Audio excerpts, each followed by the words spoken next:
The first reading is from Leviticus, the 13th chapter. The Lord said to Moses and Aaron, "If one of you has a scab or swelling or blotch on your skin, which appears to be the sore of leprosy, you must go to a priest, either to Aaron or to one of Aaron's descendants. If you have leprosy, the priest shall declare you ceremonially unclean by reason of the sore on your head. If you have leprosy, you must wear torn clothes. Let your hair become unkempt and cover the lower half of your face, and cry out, 'Unclean, unclean.' As long as the sore is on you, you remain unclean. You shall dwell apart, making your abode outside the camp." The word of God. The psalm response: I turn to you, Lord, in time of trouble. Blessed are those whose fault is taken away, whose sin is covered. Blessed the one to whom the Lord imputes not guilt, in whose spirit there is no guile. I turn to you, Lord, in time of trouble. Then I acknowledged my sin to you. My guilt I covered not. I said, I confess my faults to the Lord, and you took away the guilt of my sin. I turn to you, Lord, in time of trouble. Be glad in the Lord and rejoice, you just. Exult, all you upright of heart. I turn to you, Lord, in time of trouble. A reading from the first letter of Paul to the Corinthians. Brothers and sisters, whether you eat or drink or whatever you do everything for the glory of God. Avoid giving offense, whether to the Jews or Greeks or the church of God, just as I try to please everyone in every way, not seeking my own benefit, but that of the many, that they may be saved. Be imitators of me as I am of Christ. The word of God. The Lord be with you. Thank you. A reading from the Holy Gospel according to Mark. Glory to you, O Lord. A leper came to Jesus and, kneeling down, begged him and said, "If you wish, you could make me clean." Moved with pity, Jesus stretched out his hand, touched him, and said to him, "I do will it. Be made clean." The leprosy left him immediately, and he was made clean. Then, warning him sternly, Jesus dismissed him at once. He said to him, "See that you tell no one anything, but go show yourself to the priest and offer for your cleansing what Moses prescribed. That will be proof for them." The man went away and began to publicize the whole matter. He spread the report abroad so that it was impossible for Jesus to enter a town openly. Jesus remained outside in deserted places and people kept coming to him from everywhere. The gospel of the Lord. A few weeks ago, many of us watched in horror the video of a Black man who died after being kicked out of an ambulance when the ambulance worker called the police on him. Who saw that video? Yeah, a few of you have. Curious about how this could happen, Spark took a look at the full recording that showed policemen arriving on the scene after two white female ambulance workers called for help in kicking him out. The footage shows the back of the ambulance open and one of the two women standing outside the ambulance saying, "I don't know what is wrong with him, but he will not get out of our truck, and he's got to go. I don't know what he is going to do, but we are not taking him anywhere." However, in the footage that pans, you see a man sitting in control in the back of an ambulance. And when the police arrive, they say to him, "Sir, it's a wrap. Looks like they want you out." And then, as the man appears to be rubbing a sore spot on his own shoulder, the police officer speaks more sternly to him and says, "No games," and finally, "Get out." The man tells the police, "I couldn't breathe. And you'd freak out too if you couldn't breathe." The police officer says, "Yeah, I hear you. I'd probably try to control myself a little bit better." As the black man gets ready to exit, he's heard grunting and his voice raspy.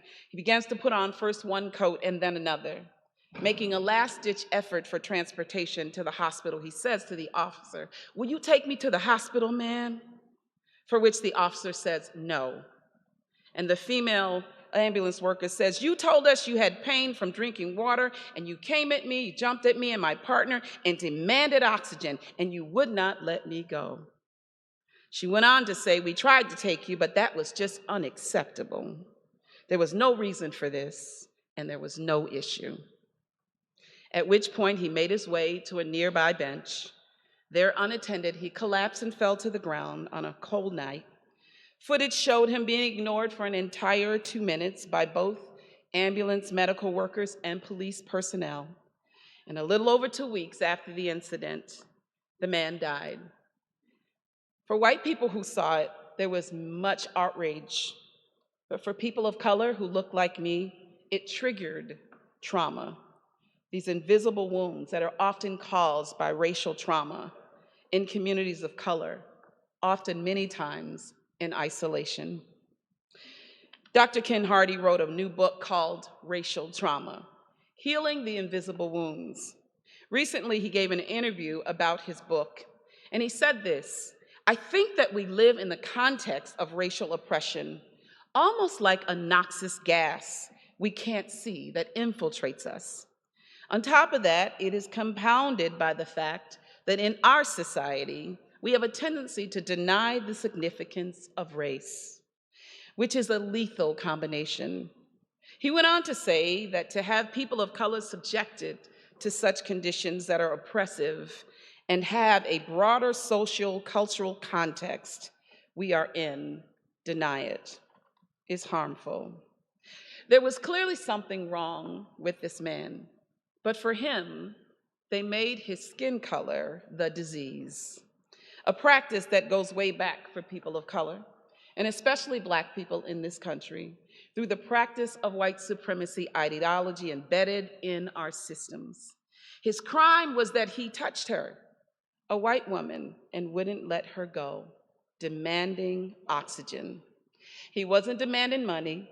He wasn't asking for jewelry. He was asking for oxygen, an opportunity to breathe. That touch criminalized him in a system that says it is there to help save lives. But for him, that very system took his life because he could not control himself in a health crisis when he was feeling distress. Imagine for a minute what it would mean if there was an expectation across the board that people experiencing health crisis must control themselves a little bit better in order to be assessed, treated, or given any help. If that was the case, we'd never attend to pregnant women getting ready to give birth. We wouldn't rescue people who are drowning. We wouldn't treat people who have chest pain or have severe breathing issues. Because people in healthcare crisis often show up with a distress response. I grew up with an asthmatic COPD mother, and I think about her when I saw that video because she would often become very aggressive and distressed when she couldn't breathe and needed medical attention. Now, I have to admit, this was hard for me, but I'm so grateful that in moments like this, I appreciate the story in this gospel today, when Jesus encounters a man in medical distress. He has leprosy, a debilitating, painful, isolating disease that affects the skin, his economic opportunities, the social tables that he can sit in. His skin color has been designated a disease and dangerous by his community and all the systems around him. In particular, the priestly system, the political system, the religious and the social systems that he would have been part of. He's required to announce himself, to give people a chance to avoid him, to maybe change the side of the street they walk on when they see him, to maybe toss him some change, or even hurl an occasional slur at him if he isn't a rich leper, because rich lepers got treated differently than poor lepers. But there are several things that I like about this story. One is that it starts with the leper engaging in conscientious objection. He has been required to announce himself, unclean, unclean, not to announce his name, but to define himself by the condition of his skin, the social assumptions that were made about him, not his name, not the content of his character.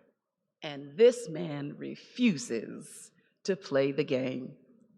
He comes right up to Jesus. No announcement that he's unclean or that he's a leper. He simply comes and he kneels down and he begs Jesus for help out of his distress, his health crisis that has turned his life upside down. If you wish, he says to Jesus, you can make me clean. Notice that Jesus doesn't call the police on him. Jesus doesn't make judgments about his posture of desperation. He doesn't even become irritated that he approached him with a contagious disease unannounced. Jesus is moved by compassion in the way that we're all called to. Jesus stretches out his hand and he touches him and he says, I do will it. Be made clean. I love this because this is the best gift that Jesus could have given him. Yesterday, I attended a mental health center's annual retreat with volunteers who serve clients in the mental health center. In one segment of our sharing, one of the questions that volunteers were asked to reflect on was, what have you given in your work?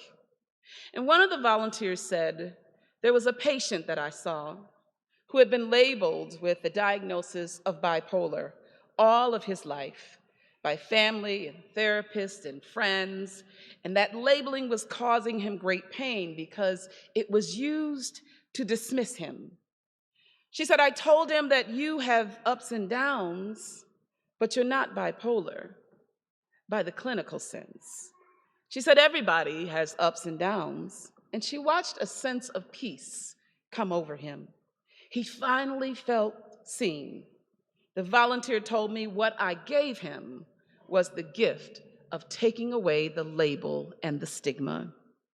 And that is what Jesus does today in this gospel. He doesn't live in the stigma or the labels created for this man. He leans into the humanity created for him.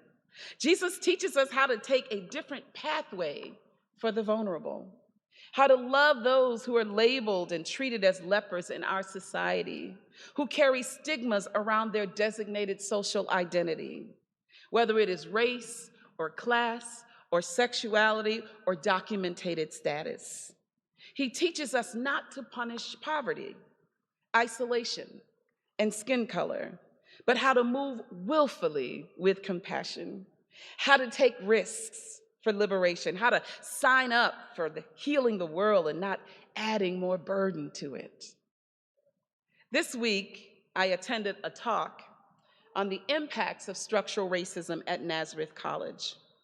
Jill Paperno is a lawyer and chief strategy officer of Empire Justice Center, and she presented her work on ending pretextual traffic stops from a policing blueprint that she acknowledged was patterned after slave patrols from the antebellum South. The research showed that many of these stops had little to do with traffic safety. In fact, officers can pull people over for minor infractions like hanging a graduation tassel or air freshener on a rearview mirror, or this new one that I learned of, not putting your turn signal on 100 feet before turning. How many got that ticket? Got two.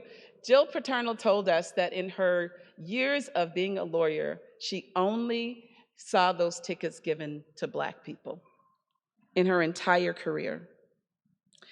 And so she said these excuses were used as pretextual to conduct a search, to go fishing for other crimes.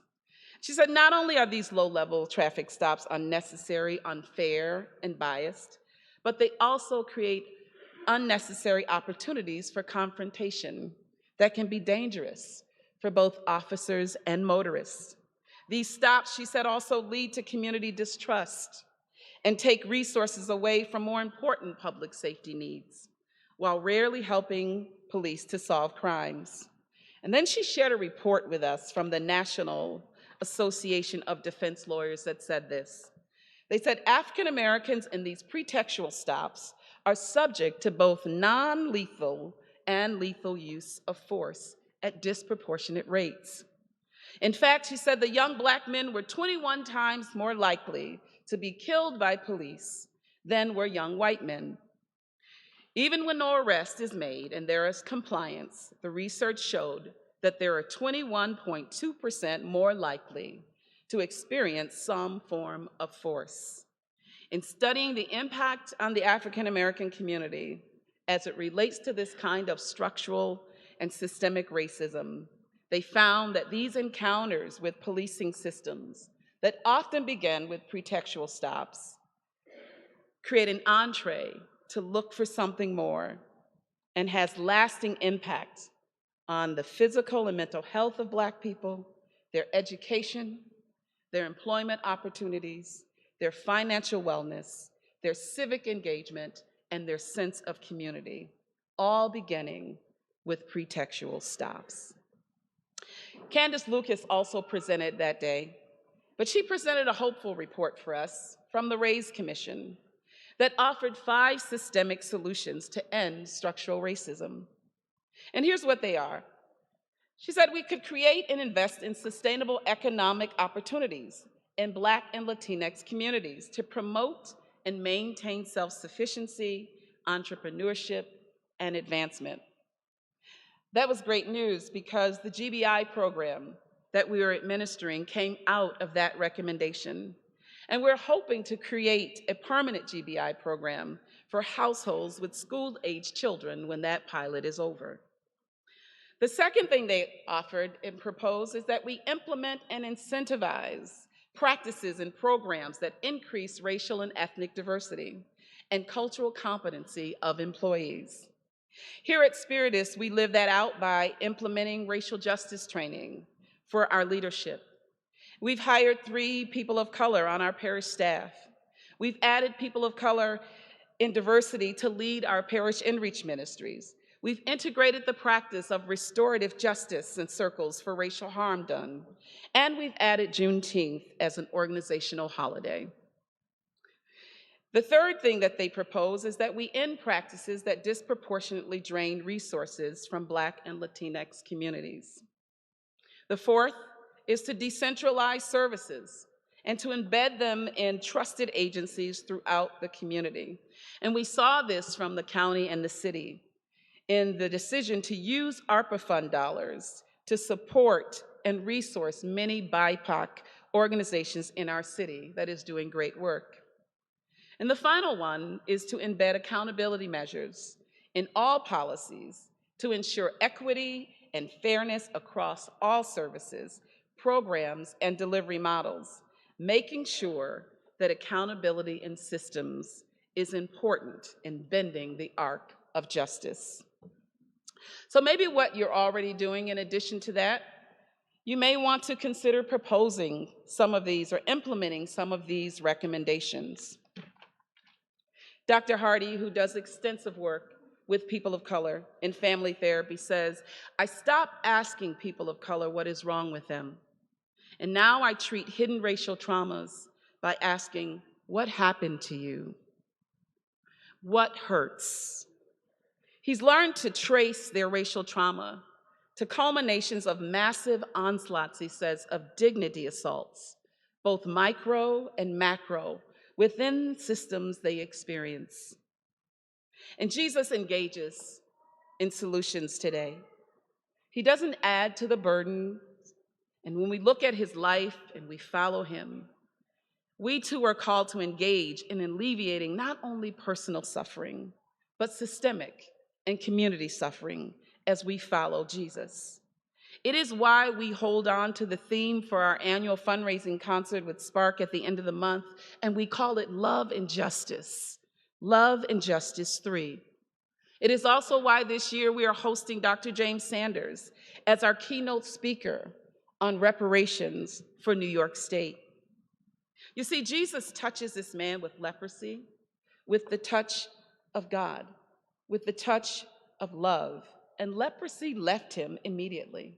Jesus put himself in jeopardy by touching him. He took risks to give him his life back to a man who had existed outside of his community, on the margins because of the color of his skin. Jesus ends up trading places with him when he takes those risks.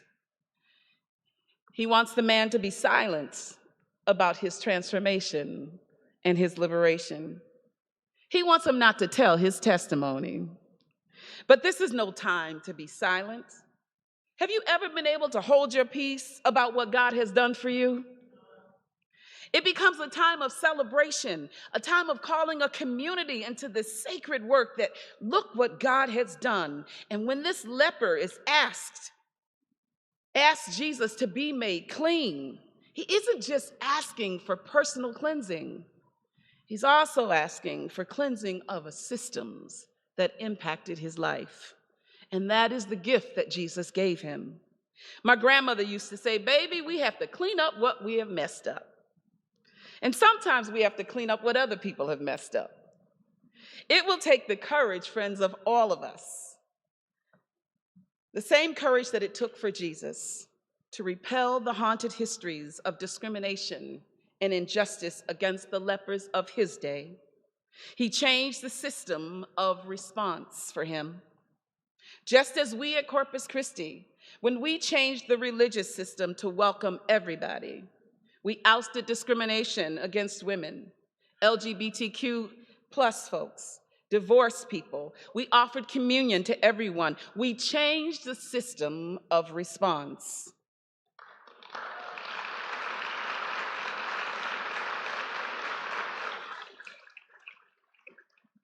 We've created a new blueprint for our church, and we can create a new blueprint for the world, for the systems that are hurting us. And so when, as people of faith, we hear people of color and those living on the margins under the weight of our systems of racism and oppression ask the question that Jesus was asked, when they say to us, if you will it, you can make us clean. Like Jesus, we can respond with a resounding, I do will it. And through the work that we commit to together, we will make our world that is tainted by the horrors of racism and discrimination and oppression and haunted histories clean.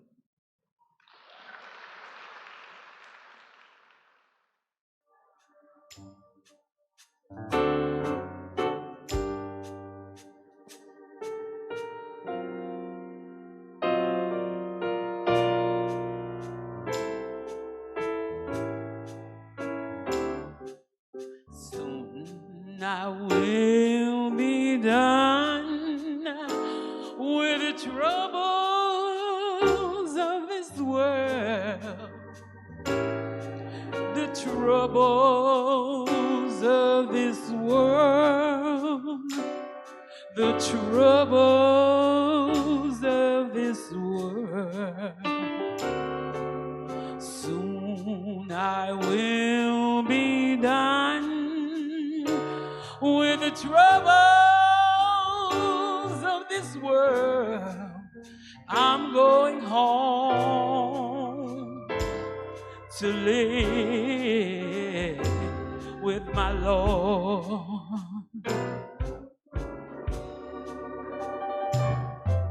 Soon I will be done with the troubles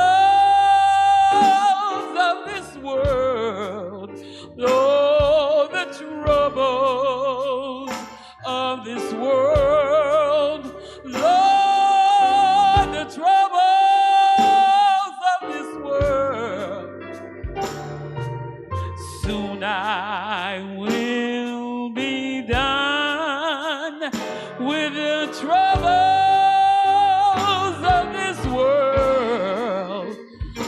I'm going home to live with my Lord.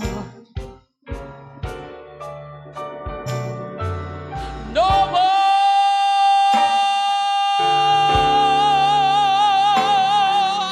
weeping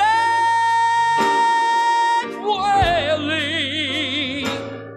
No more, no, no, no, no more weeping and wailing. No more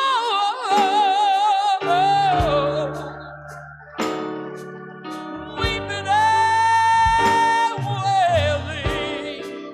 I'm going home to live with my Lord.